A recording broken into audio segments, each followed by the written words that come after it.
Alors, donc, nous allons commencer une leçon, donc partie savoir. Donc, pensez bien à écrire votre partie et votre prénom. Donc, le cadre mathématique, c'est le cadre D, espace et géométrie. Et donc, sur cette leçon, nous allons travailler sur les angles et faire le lien entre les angles et la symétrie centrale. Donc, pour cela, j'ai besoin d'introduire du vocabulaire. Donc, je vous demande de tracer sur votre feuille, donc une première droite. Donc une première droite, donc on appellera la droite qui passe par le point C et le point D. Une deuxième droite qui n'est pas forcément parallèle.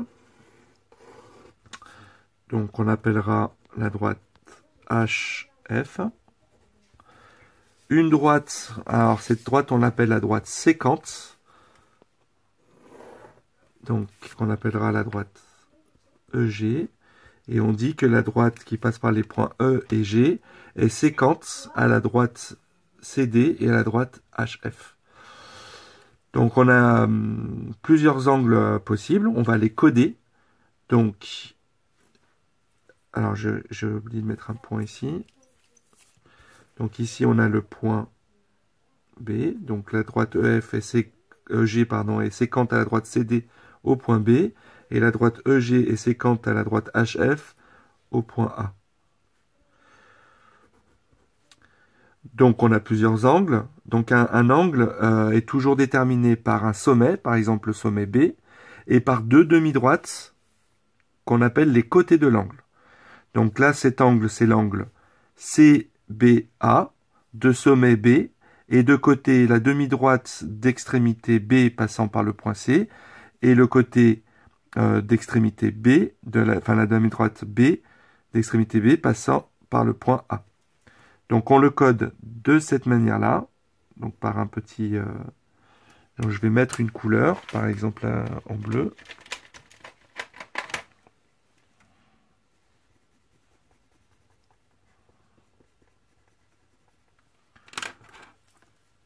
Donc l'angle CBA, qu'on note avec un chapeau, avec le B qui est la lettre centrale et qui représente le sommet de l'angle. Et les points C et A qui nous permettent de repérer les côtés de l'angle. L'angle donc qui était la demi-droite d'extrémité B passant par le point C et la demi-droite d'extrémité B passant par le point A. Voilà, donc je vais faire tous les autres angles. Et pause. Donc voilà, j'ai nommé ici tous les autres angles qu'on pouvait tenir. Par exemple, l'angle CBE, de sommet B et de côté la demi-droite B passant par le point C, et la demi-droite d'extrémité le point B passant par le point C, et le côté, donc je vais aller un peu plus vite maintenant, B1. Alors, donc on va introduire trois mots de vocabulaire qui sont très importants et qui vont être utiles par la suite. Donc la première chose, c'est la notion d'angle alterne interne. Alors alterne, ça veut dire, donc on se situe par rapport à la séquente ici, la droite GE, et alterne, ça veut dire qu'on est de part et d'autre de la droite. Donc par exemple l'angle CBA est à gauche ici, et l'angle BAF sont alternes. L'angle CBA et ABD sont alternes. Donc c'est des angles qui sont de part et d'autre. Alors on dit qu'ils sont alternes internes. Interne parce qu'on est à l'intérieur des deux droites. Donc par rapport à la droite CD et la droite HF, les deux angles ici, CBA et BAF qui sont alternes, ils sont aussi internes à l'intérieur des deux droites. Donc on dira que les angles CBA et l'angle BAF sont alternes internes. Non, je vais dire autre chose.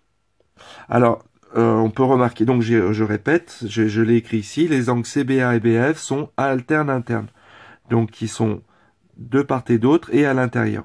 Alors on voit aussi par exemple que l'angle ABD et l'angle HAB, ils sont alternes et ils sont internes. Donc voilà deux autres angles alternes internes.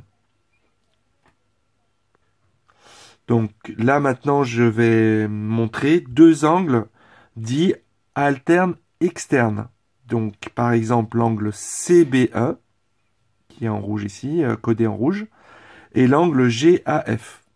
Donc on voit qu'ils sont alternes, puisqu'il y a l'angle CBE qui est sur la gauche, et l'angle GAF qui est sur la droite par rapport à la droite GE, et ils sont externes par rapport à la droite CD et la droite HF. On voit que cet angle-là est de l'extérieur, et là, cet angle-là est à l'extérieur de la droite HF.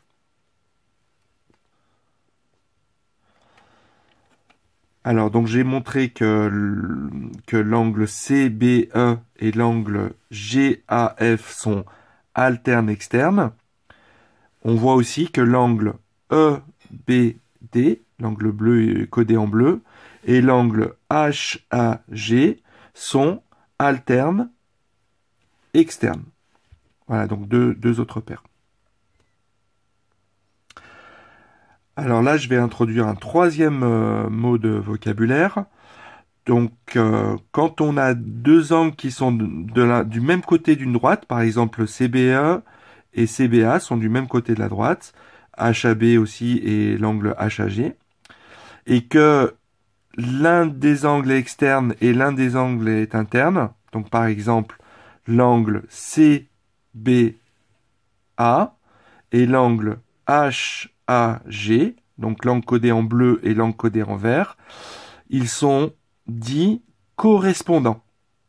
Donc il faut qu'ils soient du même côté de la séquence, la droite GE, et un interne, un externe.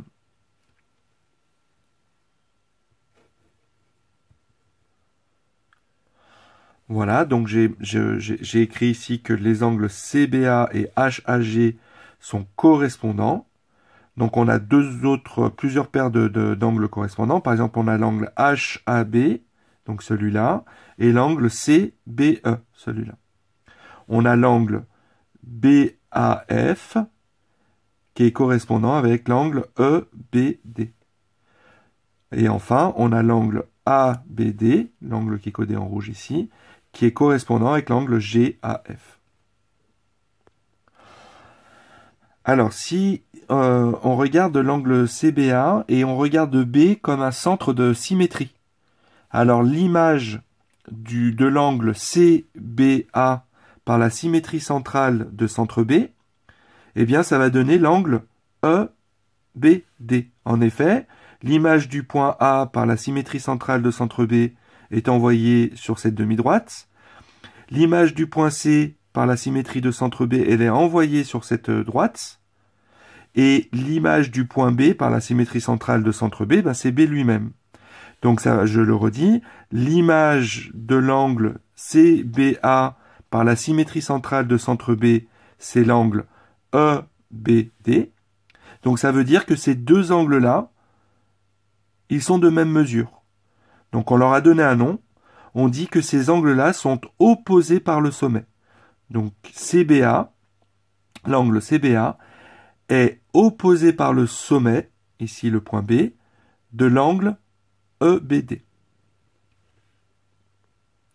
Alors j'ai écrit ici les angles CBA et EBD sont opposés, pardon, pas sur le sommet, mais par le sommet.